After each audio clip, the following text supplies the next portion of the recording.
नमस्कार दोस्तों, परमा एजुकेशन की यूट्यूब चैनल पे आप सभी दोस्तों का स्वागत करते हैं। तो चलिए आज शुरू करते हैं आज के हिंदी व्याकरण की सेकेंड क्लास। फर्स्ट क्लास जो थी आप लोगों ने बहुत ही बेहतर तरीके से देखा और अच्छे से प्रश्नों को सॉल्व किया। तो याद रखिएगा हर एक टॉपिक्स, हर एक प्रश्न बहुत ही महत्वपूर्ण होने वाले हैं। TET, C TET, super TET. अभी तो हम लोगों के समस्त सुपर टेट आने वाला है, कैलेंडर जारी ही होने वाली है 97,000 की वैकेंसी की। तो याद रखिएगा या फिर यूपी टेट हो सकता है या फिर सुपर टेट, लेकिन दोनों में से कंफर्म होगा कि दोनों ही होंगे, इसी वर्ष होंगे। तो सभी लोग अपनी तैयारी जो है बहुत ही मजबूत तरीके से करिएगा। तो जो लोग नए अभी तक हमारे चैनल को सब्सक्राइब नहीं किया तो जल्दी से क्या करिए, परमा एजुकेशन चैनल को सब्सक्राइब करिए। सब्सक्राइब करने के साथ साथ बेल आइकन का बटन दबा लें ताकि लाइव आने पर आप लोगों के पास एक छोटा सा नोटिफिकेशन पहुंच जाए। तो चलिए शुरू करते हैं आज की क्लास, लेकिन शेयर कर दीजिए अपने अपने ग्रुपों में, एक बार शेयर कर दीजिए। शेयर करने के साथ साथ लाइक भी जरूर करिएगा, ठीक है। तो चलिए शुरू करते हैं आज के पहले प्रश्न से, सॉरी यहाँ पे टॉपिक से। तो पहला हमारा टॉपिक यहाँ पे भाषा की परिभाषा।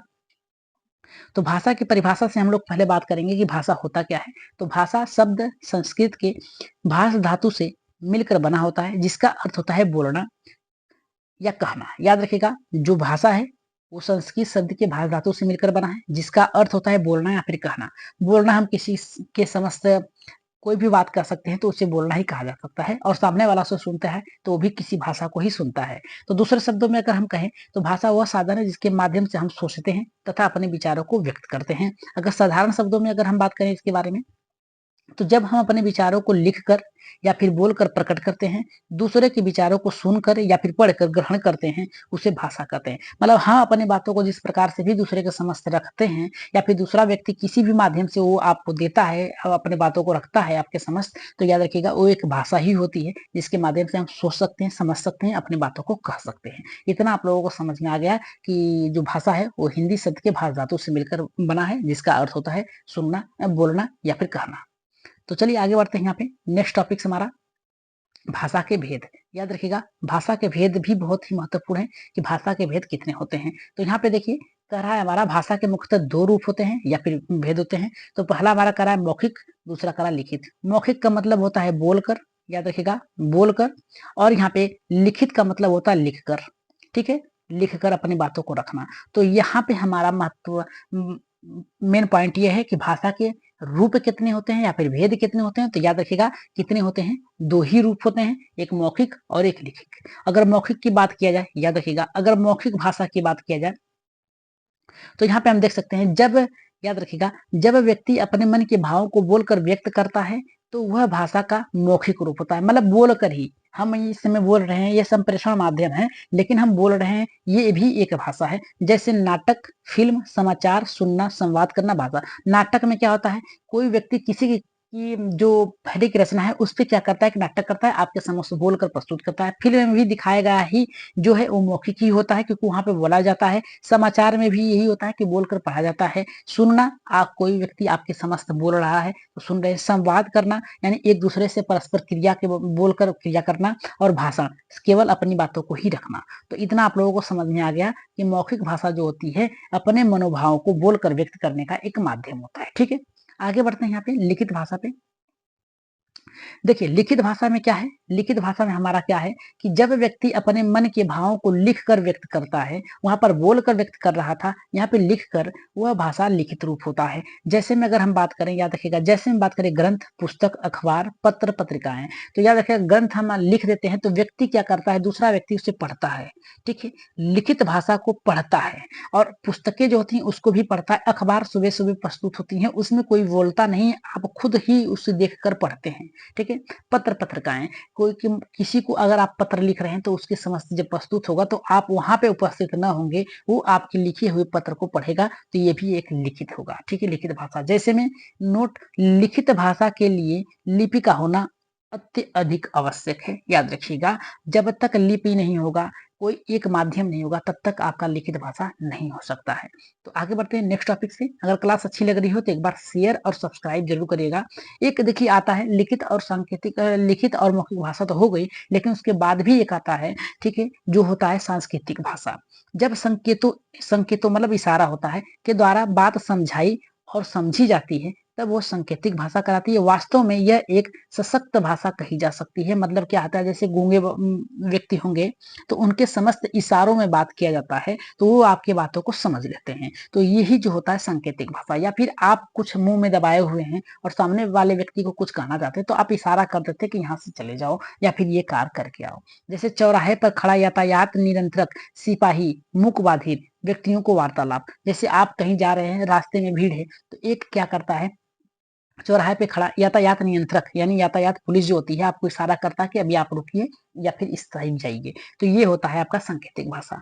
अगर नेक्स्ट टॉपिक से आगे बढ़े, लिपि की बात करें तो लिपि देखिए यहाँ पे होती है किसी भाषा को लिखने के लिए जिन चिन्हों या जो चिन्हों की जरूरत होती है उसे क्या कहा जाता है, लिपि कहते हैं। मतलब किसी भी चिन्हों या फिर किसी भी चीज को लिखने के लिए जिस चिन्हों की जरूरत होती है उसे लिपि कहा जाता है। लिपि में अगर बात किया जाए तो देवनागरिक है, गुरमुखी है, फारसी है, अरबी है, बांग्ला है, रूसी है। अगर देखिए अगर लिपि है, लिपि को भाषा में अगर कन्वर्ट करते हैं तो देवनागरिक से जाके बना है हिंदी, संस्कृत, मराठी। और यहाँ पे गुरमुखी से बना है पंजाबी, फारसी से बना है या फिर उर्दू फारसी, और अरबी से बना है अरबी, बांग्ला से बना है बांग्ला, रूसी से बना है रूसी। तो ये है आपकी लिपि। ठीक है, देवनागरिक हमारी सबसे पुरानी लिपि है। ठीक है, आगे बढ़ते हैं नेक्स्ट टॉपिक से। यहाँ पे बोली एवं भाषाओं से लास्ट में आप लोगों के लिए प्रश्न बहुत ही महत्वपूर्ण रखे हैं, प्रश्न को करके ही जाइएगा। ठीक है, तो यहाँ पे कह रहा है बोली या फिर उपभाषा। देखिए बोली जो होती है सीमित क्षेत्रों में बोली जाने वाली भाषा को के रूप में बोली कहा जाता है। सीमित जो क्षेत्र होते हैं, जैसे क्या कर सकते हैं, गांव कर सकते हैं। एक गांव के बाद दूसरी भाषा जो है बोली है जो है बदल जाती है। जैसे आपके गांव में कुछ दूसरी भाषा बोली जा रही है, मतलब बोली जा रही है जो भी भाषा, उसके बगल में थोड़ा सा उससे बदलाव हो जाएगा। देखिए हर गांव के बाद थोड़ा थोड़ा परिवर्तन होता है भाषा में। उपभाषा की बात की जाए, किसी भी भाषा के ऐसे विशेष रूप को बोलते हैं जिसमें भाषा के बोलने वाले लोगों के लिए विभिन्न समुदाय का प्रयोग करते हैं।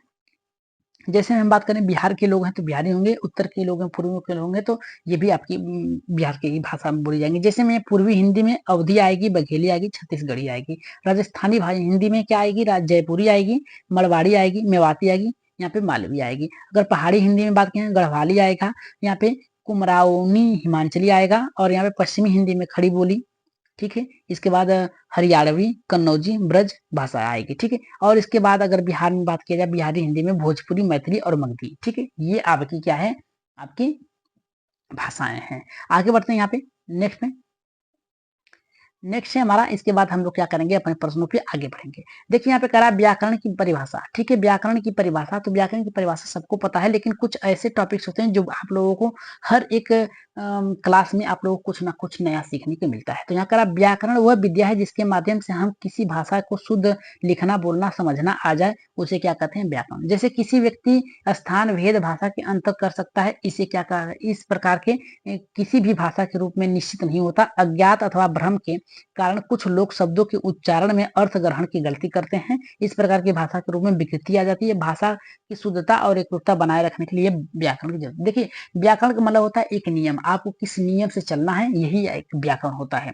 जैसे आपको क्रिकेट खेलना है तो क्रिकेट के नियम को आपको पता होना चाहिए। ठीक है, अगर आप मैथ पढ़ रहे हैं तो सूत्र का आना आप लोगों के लिए बहुत ही जरूरी है। देखिए नेक्स्ट हमारा कह रहा है कि दूसरे के शब्दों में, ठीक है, व्याकरण उन शास्त्र को कहते हैं जिसमें किसी भाषा के शुद्ध रूप का ज्ञान कराने वाले नियम को बताए गए हों। याद रखिएगा। दूसरा कह रहा है कुछ उदाहरण जैसे हैं, जैसे में सीता पेड़ पर चढ़ता है। ठीक है, सीता पेड़ पर चढ़ता है। ठीक है, हम सभी जाएगा। ठीक है, तो यहाँ पे देखिए याद रखिएगा, यहाँ पे अशुद्धियां हैं। ठीक है, पहले वाक्य में यह अशुद्धि है कि सीता एक स्त्रीलिंग है, याद रखिएगा। वही बात हुई, एक नियम स्त्रीलिंग है, साथ में क्रिया का रूप चढ़ती होगी। ठीक है, होना नहीं होगी। ठीक है, याद रखिएगा। सीता जो है एक लड़की है, इसलिए यहाँ पे स्त्रीलिंग का प्रयोग होगा। ठीक है, आगे बढ़ते हैं नेक्स्ट टॉपिक से। व्याकरण के अंग। देखिए व्याकरण के कितने अंग होते हैं, व्याकरण के 4 अंग होते हैं, वर्ड, शब्द, पद और वाक्य।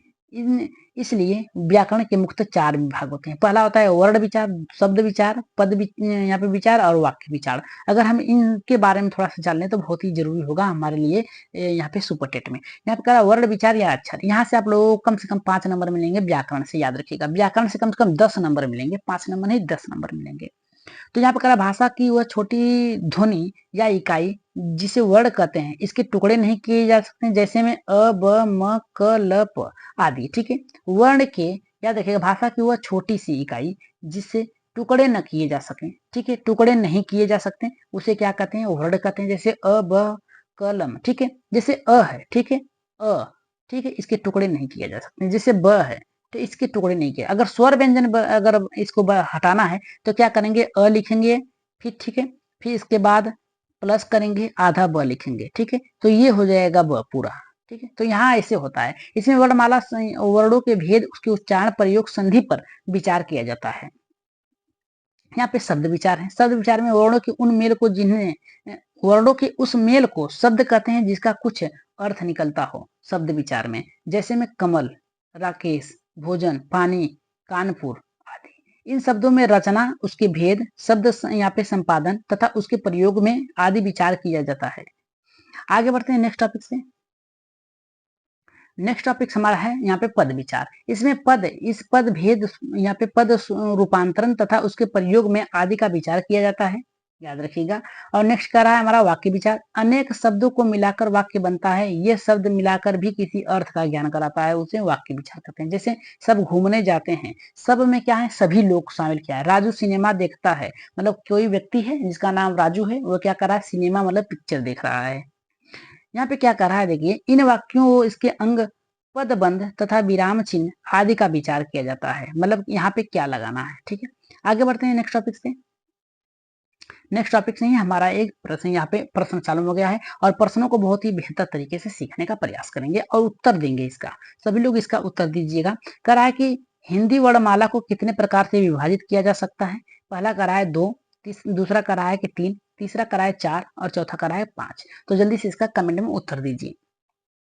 देखिए, अगर बात किया जाए कितने भाग यहाँ पे प्रकार से विभाजित किया जा सकता है, तो याद रखिएगा यहाँ पे दो प्रकार से। तो इसका राइट आंसर जाएगा किसके साथ जाएगा, पहले के साथ जाएगा। याद रखिएगा, पहला जो होगा हमारा यहाँ पे स्वर होगा, स्वर होगा, और दूसरा जो होगा हमारा यहाँ पे व्यंजन होगा, व्यंजन। स्वर जो होते हैं हमारे 11 होते हैं, व्यंजन जो होते हैं हमारे 33 होते हैं, याद रखिएगा, ठीक है, 33 होते हैं। नेक्स्ट प्रश्न पे आगे बढ़ते हैं, दूसरे प्रश्न पे। दूसरा प्रश्न देखते हैं कितने लोगों का सही होता है। दूसरा प्रश्न कह रहा है कि हिंदी में प्रयोग होने वाले वर्ण कितने हैं। कह रहा है हिंदी में प्रयोग होने वाले वर्ण कितने हैं। तो याद रखिएगा, वर्ण जो होते हैं हमारे यहाँ पे 52 होते हैं, ठीक है। हिंदी में प्रयोग होने वाले जो वर्ण है वो 52 है। अगर हम बात करी जाए व्यंजन कितने होते हैं, तो यहाँ पे देखिए, अगर व्यंजन की बात किया जाए तो व्यंजन जो होते हैं हमारे 33 होते हैं। स्वर कितने होते हैं, याद रखिएगा, स्वर जो हमारे होते हैं 11 होते हैं। स्वर 11 होते हैं, याद रखिएगा। उत्पिछ यहाँ पे उत्क्षिप्त व्यंजन जो होते हैं, याद रखिएगा, उत्क्षिप्त उत्क्षिप्त व्यंजन जो होते हैं हमारे, ये होते हैं 2। इसके बाद हमारा आएगा अयोगवा, अयोगवा, अयोगवा जो होते हैं हमारे 2 होते हैं, याद रखिएगा। इसके बाद जो हमारे आते हैं संयुक्त व्यंजन, याद रखिएगा, संयुक्त व्यंजन जो आते हैं हमारे, ये कितने होते हैं, 4 होते हैं। अगर 33, 2, 2, 11 और 4 को मिला दिया जाए तो टोटल होते हैं हमारे 12, सॉरी यहाँ पे 52। 52 क्या होते हैं हमारे, वर्ण होते हैं। आगे बढ़ते हैं यहाँ पे नेक्स्ट तीसरे प्रश्न पे। तीसरा प्रश्न देख लेते हैं क्या करा है हमारा। तीसरा करा है अ ई उ ऊ, ठीक है, क्या है। पहला करा है स्वर है, व्यंजन है, स्वर और व्यंजन दोनों है। यहाँ पे कह रहा है हमारा इनमें से कोई नहीं, तो इनमें से कोई नहीं, ये गलत है, ठीक है। स्वर व्यंजन नहीं हो सकते, केवल एक ही होगा, व्यंजन तो होगा नहीं, तो बचेगा हमारा क्या आंसर, स्वर। याद रखिएगा क्या बचेगा, स्वर। यहाँ पे देखिए अ ई उ, ये स्वर है 11 है, याद रखिएगा कौन कौन है, 11 है, जिसमें से अ आ ई उ री ए आई ओ आओ, ये जो होते हैं 11 हमारे क्या होते हैं, स्वर होते हैं। आगे बढ़ते हैं नेक्स्ट चौथे प्रश्न पे। चौथा प्रश्न देख लेते हैं क्या करा हमारा। चौथा प्रश्न हमारा करा कि इनमें से व्यंजन कौन है। पहला करा है कि आ, दूसरा करा है कि ज, तीसरा करा है उ और चौथा करा है कि ए। तो यहाँ पे जो व्यंजन पूछा है तो व्यंजन है जो हमारा जाएगा ज, ठीक है। आगे बढ़ते हैं नेक्स्ट प्रश्न पे। पांचवें प्रश्न पे देखते हैं पांचवा प्रश्न हमारे यहाँ पे क्या कर रहा है। पांचवा प्रश्न बहुत ही बेहतर है। कह रहा है कि स्वरों की संख्या कितनी है, 9 है, 10 है, 11 है, और कह रहा है यहाँ पे 12 है। तो यहाँ पे स्वर लिख दे रहे हैं तो समझ में आ जाएगा कि कितने होते हैं। अ आ ई ई री ए ऐ ओ और औ। तो यहाँ पे गिनिए कितने काउंट होते हैं, एक, यहाँ पे 1, 2, 3, 4, 5, 6, 7, 8 और 9। ठीक है, यहाँ पे राइट आंसर किसके साथ जाएगा हमारा, जल्दी से यहाँ पे बताइए, राइट आंसर किसके साथ जाएगा, जल्दी से कमेंट करिए इसका। इसका आंसर आप लोग कहाँ देंगे, कमेंट बॉक्स में देंगे। कहाँ देंगे, कमेंट बॉक्स में। तो इसका उत्तर आप लोग कहाँ देंगे, कमेंट बॉक्स में देंगे। तो बताइए कि आज की क्लास आप लोगों को कैसी लगी, एक बार कमेंट बॉक्स में राइट आंसर दीजिएगा और बताइएगा कमेंट बॉक्स में कि आज की क्लास आप लोगों को कैसी लगी। तो हिंदी की क्लास चल चुके हैं यहाँ पे, हिंदी व्याकरण के। अब इसके बाद ईवीएस की, सुपर टेट की चलाई जाएंगे, यूपी टेट से भी संबंधित प्रश्न चलाए जाएंगे। तो आज की क्लास कैसी लगी, एक बार कमेंट बॉक्स में अपना राय सुझाव मत जरूर दीजिएगा और बताइएगा कि आज की क्लास कैसी लगी। तो जितने भी लोग नए जुड़े हैं, अभी तक हमारे चैनल को सब्सक्राइब नहीं किया, तो परम एजुकेशन चैनल को जाके विजिट करिए, जल्दी से सब्सक्राइब करिए। सब्सक्राइब करने के साथ बेल आइकन का बटन दबा लीजिएगा और अपने अपने ग्रुपों में एक बार शेयर कर दीजिएगा। ठीक है, शेयर करिएगा। पीडीएफ अगर चाहिएगा तो टेलीग्राम चैनल को ज्वाइन कर लीजिए परमा एजुकेशन। ठीक है, तो आज की क्लास कैसी लगी, बार कमेंट बॉक्स में राय सुझाव मत जरूर दीजिएगा। तो आज के लिए इतना ही, धन्यवाद।